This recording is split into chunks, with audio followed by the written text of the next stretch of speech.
So how are you na? Natapos na yung naton Hi.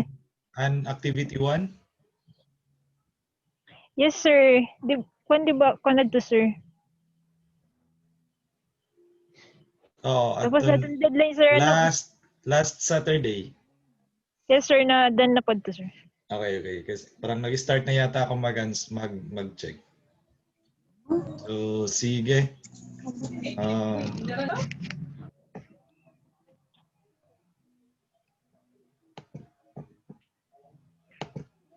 Yeah.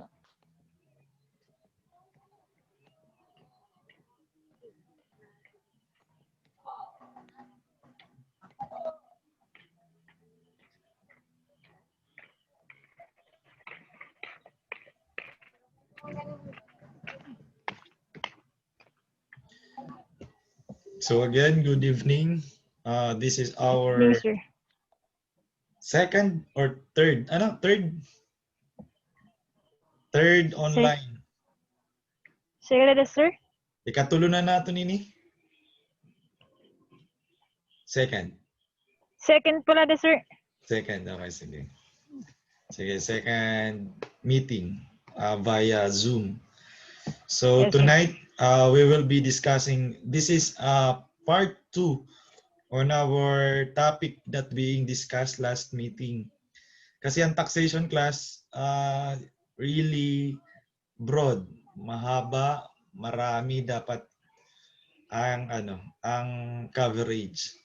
So actually nga hindi lang dapat isang semester to eh. So dapat chinap-chap ito. But anyway, we will try our best na we can cover many topics as we can. So tonight, i-continue lang natin yung discussion natin regarding the overview on taxation, the Philippine taxation and income tax. So welcome again to our online class in Philippine tax system and income tax. So tonight we will be discussing principles of taxation. Last time we discussed what is taxation, the nature, characteristics of taxation, the stages of taxation na discuss na natin. So ngayon we will also discuss principles of taxation. So ito yung number 1, administrative feasibility, theoretical justice, and adequacy. Minsan sa mga BSA, nilalagyan nila ito ng acronyms. Tinatawag nila itong FAT. FAT, F stands for fiscal adequacy, A stands for administrative feasibility, and T is for theoretical justice. So ano ba yung administrative feasibility? Tax laws must be capable of convenient, just, and free from confusion and uncertainty. So dapat in creating tax laws, dapat convenient siya on the side of the taxpayer and the government. So dapat masayon, effective, nga hindi nakakalito ang paggawa or ang pag-implement ng tax laws or tax bill. So dapat maintindihan or mas mabilis siyang maisakatuparan. Let's say for example, ngayon in our currently on filing taxes and filing our tax payable sa BIR, mayroon na tayong tinatawag na electronic filing and payment system. Kumbaga, online na ang ginagawa when it comes to filing our tax liability sa BIR. So, meron na rin tayong bank transfer kung saan hindi ka napipila mismo sa office ng BIR para magbayad. So that is one of the principles of taxation, which is administrative feasibility. Kumbaga, mas pinabilis, mas pinaayos, mas pinaganda ang pagbayad ng buwis ngayon. So, kaya dapat yung tax laws na ini-implement dapat convenient and effective in administration. So hindi dapat din siya nakakalito. So another principle of taxation is theoretical justice. A good tax system must be based on the taxpayer's ability to pay. This suggests that taxation must be progressive conformably with the constitutional mandate that Congress shall evolve a progressive tax system. Ano ibig sabihin nito? Theoretical justice, kumbaga, dapat yung taxpayer must be able to pay. Kumbaga, ang pinapataw na buwis sa isang tao dapat nababase sa kanyang capacity. Ano ibig sabihin nito? Let's say for example, an ordinary taxpayer versus senador or senator Manny Pacquiao. Yes? Hello? May tanong?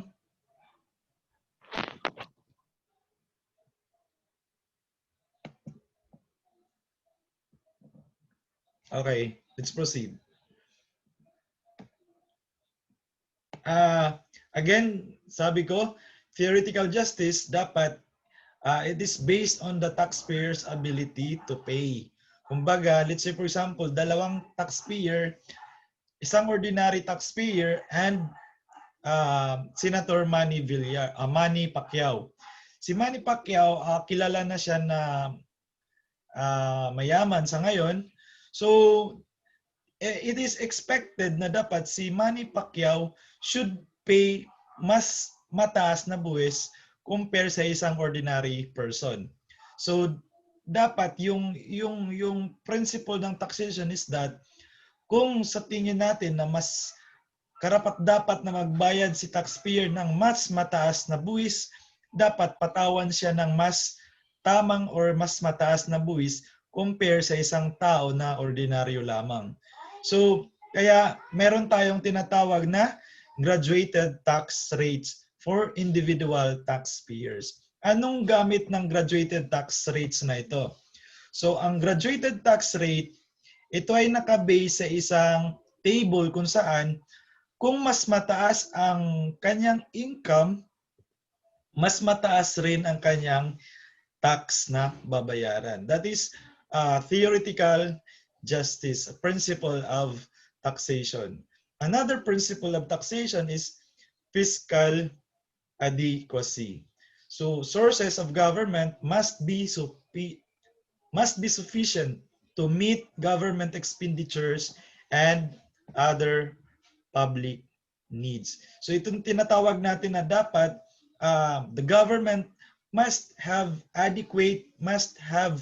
enough funds to sustain or to carry out its objectives, to carry out its usual operation in a day-to-day operation. So, kaya isa sa mga prinsipyo ng taxation is that it must have fiscal adequacy. Kumbaga, the government must have sufficient funds to meet its expenditures and other public needs. So dapat maraming pera ang government para maisakatuparan niya ang kanyang mga dapat gawin for the betterment of the country. Any question? None. Let's proceed. Limitations of taxing power. One, we have two limitations, inherent limitations and constitutional limitations. So inherent limitation, this inherent limitation proceed from the very nature of taxing power itself, whether declared or not in the Constitution. So one inherent limitations is public purpose. So proceeds must be used to support the government, recognized objects of the government, and to promote the welfare of the community in general. So ang limitations of the taxing power or the power to tax is that the proceeds must be for public use. Kumbaga, ang pera ng gobyerno dapat intended solely for public use, hindi for private purpose. Hindi lang pwede sa iisang tao lang ang makinabang sa proceeds ng government from the tax, kundi dapat ang proceeds must be intended for public purpose or public use. So dapat it promotes the welfare of the community in general.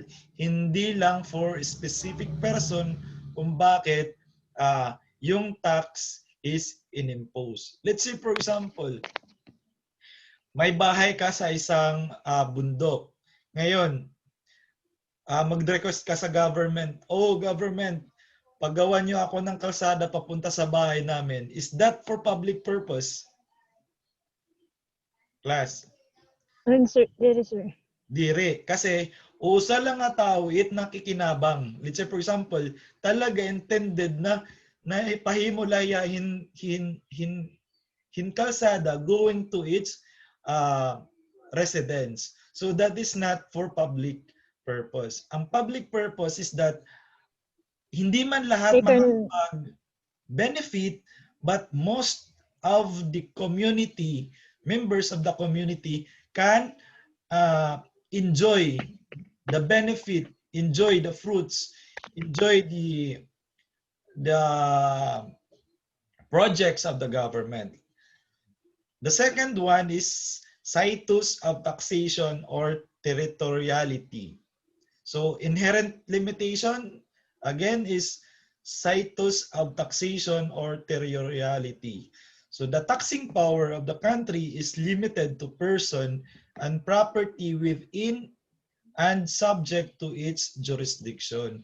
So nasabi na natin to the last meeting na yung taxation ay hindi basta-basta na lang na ini-impose kahit kanino or kahit saan. Yung taxation is imposed limited to person or property within its jurisdiction. Kumbaga, kung sa Philippines lang, sa Philippines ka lang pwede magpataw ng buwis. Except for some instances kung saan itatakal natin when we go to individual tax payer. Kasi meron tayong tinatawag na mga resident citizen na yung kanyang income inside and outside Philippines or income within and without Philippines is subject to Philippines tax. So kung saan, sabi natin, bakit sabi mo sir, within the jurisdiction? Yes, within the jurisdiction or kasi yung tao dito sa Philippines is naka-receive naman siya ng benefit ng mga projects ng government within the Philippines. So since nga yung citizenship niya is resident citizen, lahat ng income niya within and without Philippines is subject to tax. Pero i-discuss yan natin when we go to individual taxpayer, maybe next meeting. So situs of taxation, we have factors of situs of taxation. Una, subject matter. 2, nature of tax. 3, citizenship. And 4, residence of the tax payer.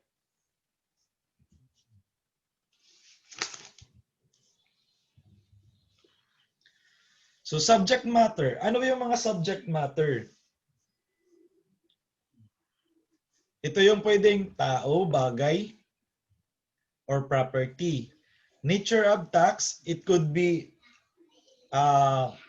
anong klaseng tax? It could be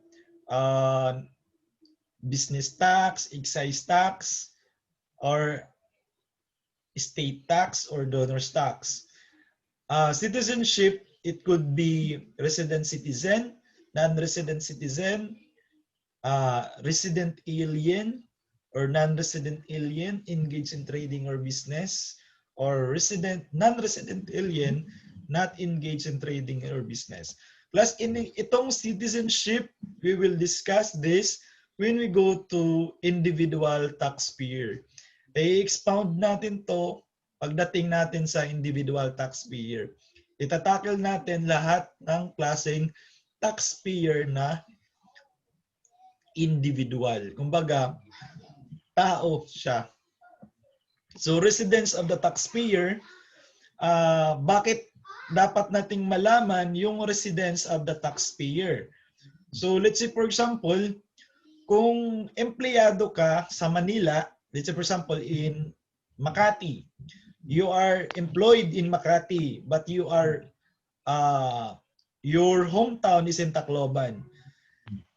Tanong ngayon, yung compensation income mo wherein you receive compensation from your employer, ang tanong doon, saan ka ba magbabayad ng iyong buwis for your compensation income? Sa Makati or sa Tacloban? Yon.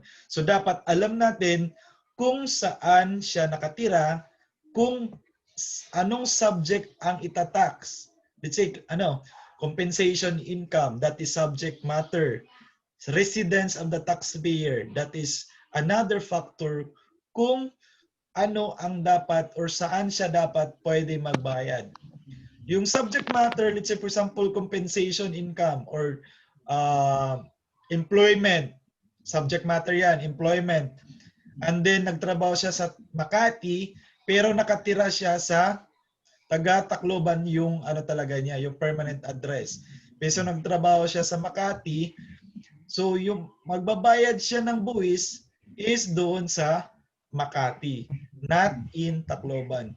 Kasi yung origin or yung source of or yung nangyari kung saan siya nagtrabaho is nasa Makati. So dapat doon siya magbabayad ng kanyang income tax related to compensation income. Kaya dapat malaman natin kung ano ba yung mga situs of taxation para alam natin kung taxable ba siya or hindi. Kung taxable man, saan siya pwede magbayad. Kung taxable man, hanggang ilan lang o hanggang anong amount lang pwede niyang bayaran. Kung taxable man, may subject ba for exemption? Ganon.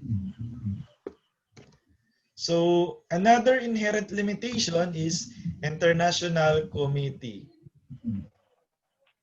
A state cannot tax another state based on the principle of sovereign equity among states. So, example, imposing taxes to foreign ambassadors is not a valid law. Let's say, for example, yung mga congressman mag-i-impose ng tax para dun sa mga ambassador na andito sa Philippines. Let's say, for example, US ambassador, China ambassador, or Chinese ambassador, Canadian ambassador, or Canada ambassador. Yung mga ambassador na yun, they are not required or they are exempted from paying income tax or from paying tax in the Philippines. That is fall under international committee. Kumbaga, there is already a principle of sovereign equity. Kumbaga, meron na talaga silang they are really exempted from the very beginning. So another inherent limitation is non-delegability of the taxing power. Na-discuss na natin to last time na kung saan yung imposition ng tax cannot be delegated to anyone. Generally, cannot be delegated to anybody. Yung pag-impose ng tax cannot be delegated to anybody in general. Pero we have an exemptions to that. Kumbaga, in exempt LGU, they can impose local taxation. We delegate the government, the Philippines president or president of the Philippines, he is delegated by the Congress kung saan pwede siyang mag-impose ng tariff and duties. So another limitations is constitutional limitations. So maraming ano yan enumeration but we will not discuss it one by one. So double taxation. Ano ba yung double taxation? Ang double taxation kung saan we have kinds of double taxation. One is direct and the other one is indirect duplicate taxation. So ano ba yung direct duplicate taxation? It is objectionable because it violates the Constitution provision on uniformity and equality. So, ano ba yung mga kung saan nangyayari yung double taxation na direct? So, dapat present yung taxing twice by the same taxing authority within the same jurisdiction or taxing authority for the same purpose in the same year of taxing period of same kind of character tax. So dapat ito, present ito para masabi natin na merong double or merong direct double taxation. Hello? Yes, sir. May tanong? None so far, sir. Naintindihan nyo ba? So again, yung direct double taxation, dapat present daw ito. Taxing twice. Baga binuwisan ka ng dalawang beses ng parehong taxing authority. Let's say for example, si BIR nagbuwis sa'yo kahapon, tapos ngayon pumunta na naman sa'yo, magbubuwis na naman. So same BIR na pumunta sa'yo. Within the same jurisdiction or taxing authority for the same purpose. Let's say for example, yung income mo for the second quarter of the year, inuwisan ka na ng dalawang beses. Same authority for the same purpose, parehong taxable period, and then parehong business tax. Let's say for example, may negosyo ka. So pinatawan ka ng dalawang beses na buwis. Possible, you are violated. Baga na-violate yung right mo for uniformity and equality. So dapat hindi ka mabuwis na hindi ka mapatawan ng buwis ng doble. But we have allowed double taxation. It should be indirect duplicate taxation, not objectionable. It extends to all cases in which there is burden of two or more pecuniary imposition but imposed by different taxing authorities.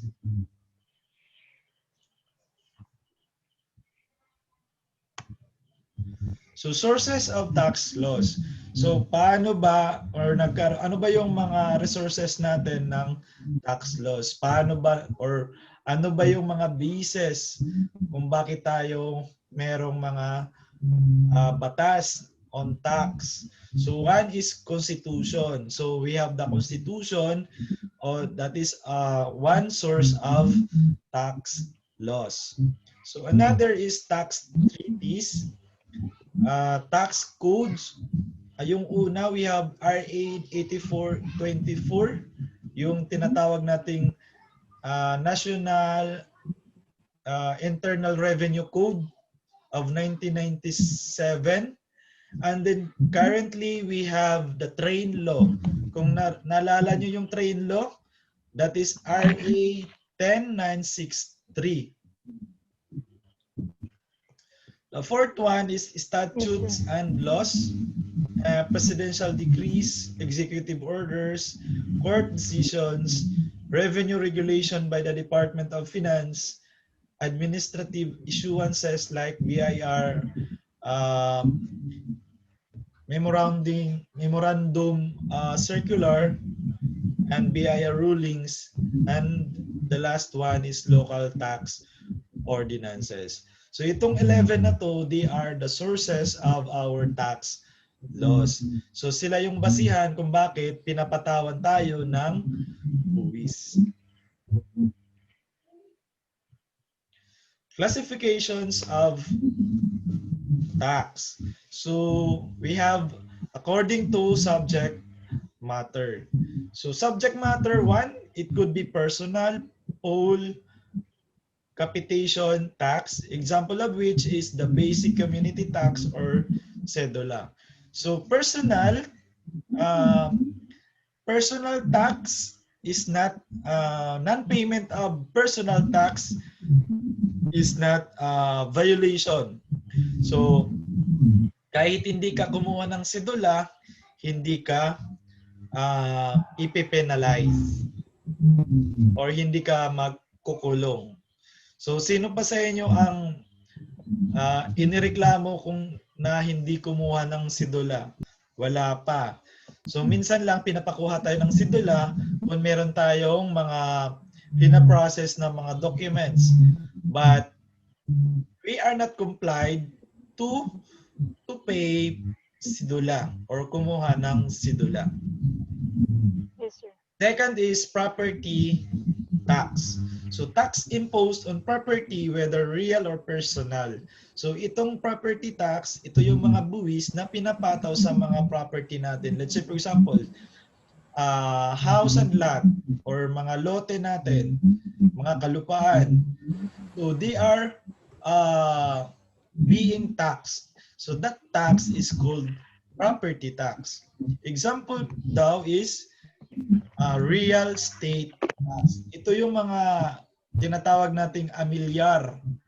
Ito yung mga buwis sa mga property natin, mga real property. That is property tax.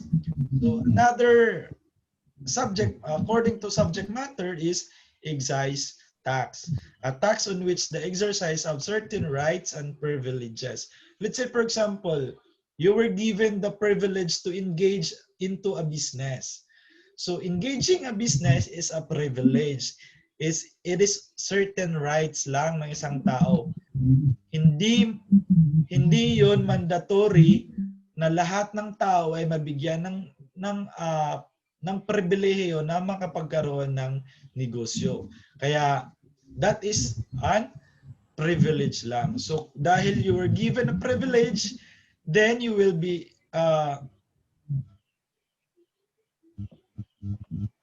matatapos ng oras natin.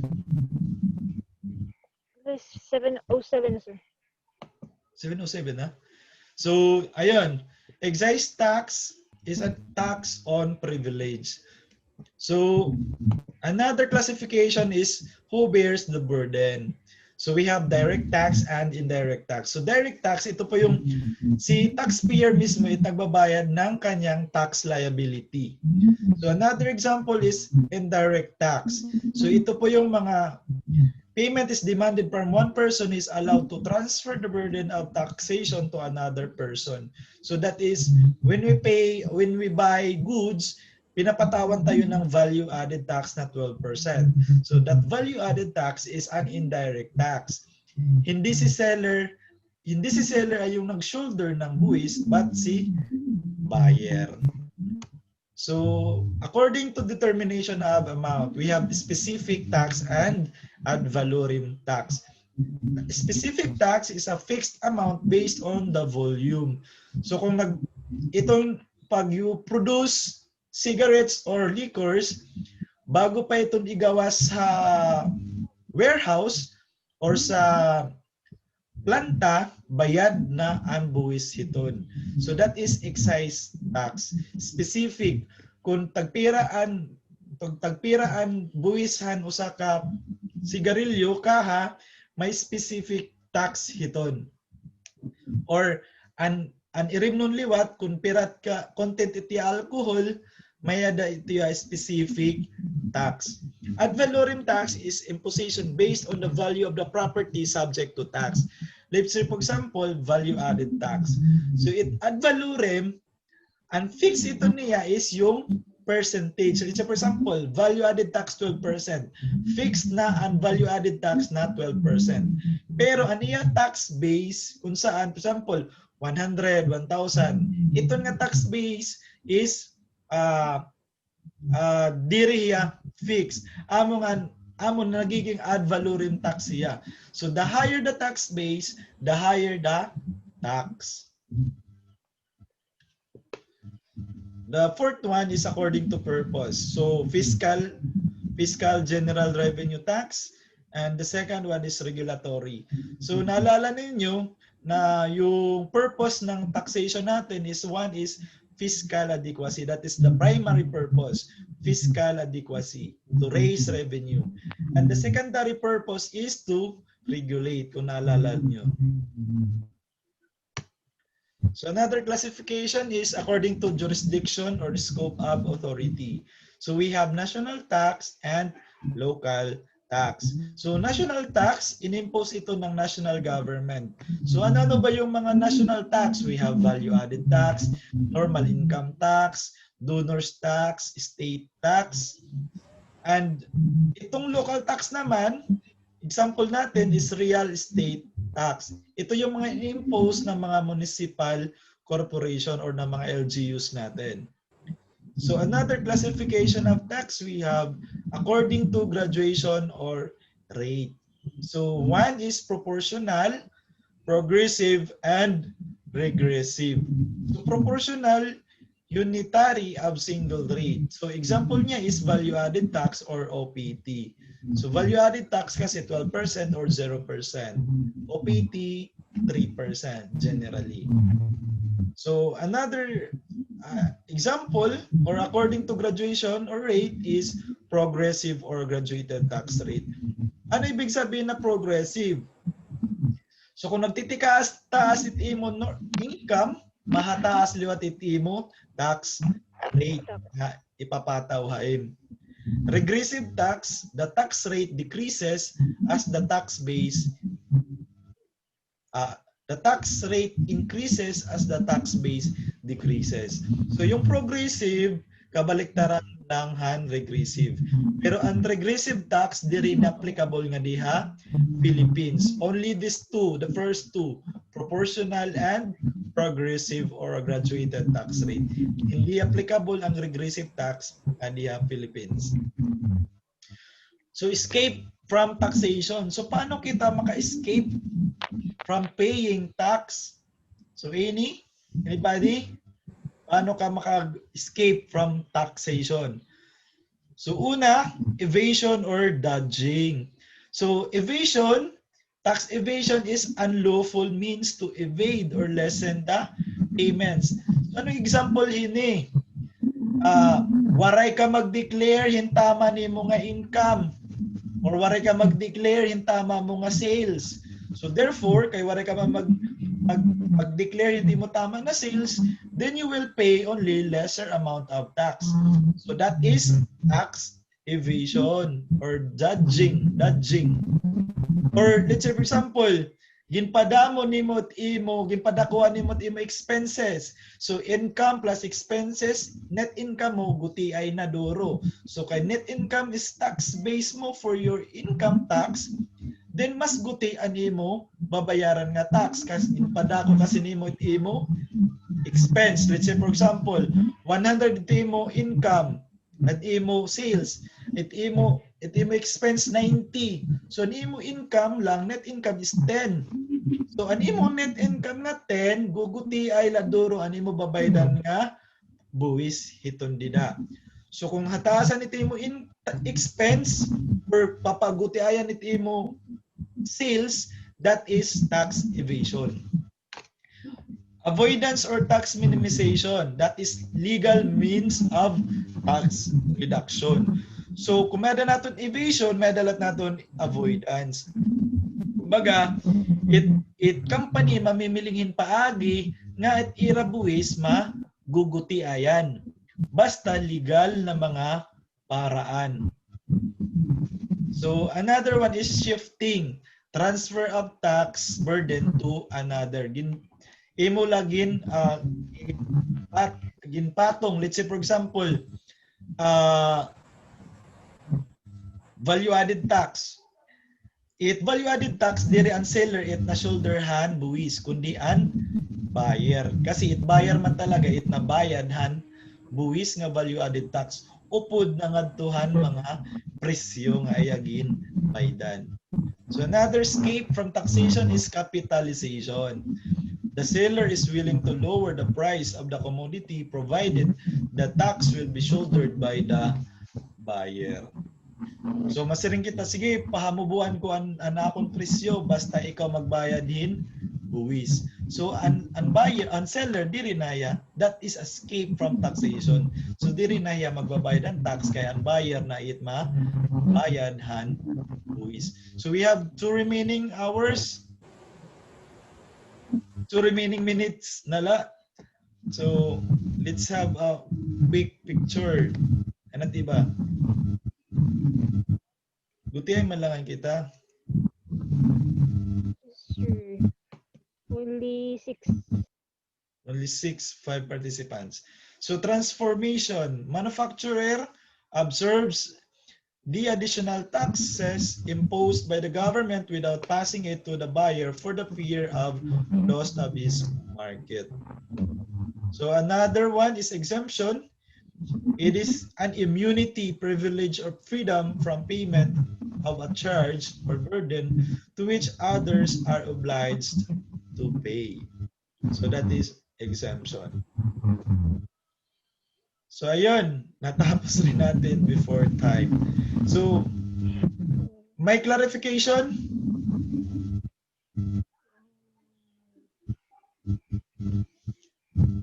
Hello? Any question? Alright. So our time will end by less than 1 minute. This presentation ipopost ko sa group chat natin. And then I will also provide PDF para meron kayong mababasa other than doon sa video presentation. So again, class, thank you so much for your time. Hope you learned something for this topic. Next meeting, we will go to individual taxpayer. Hopefully, alam nyo na ba na yung schedule ng exam is next week na ba? Kailan ba yung schedule ng exam?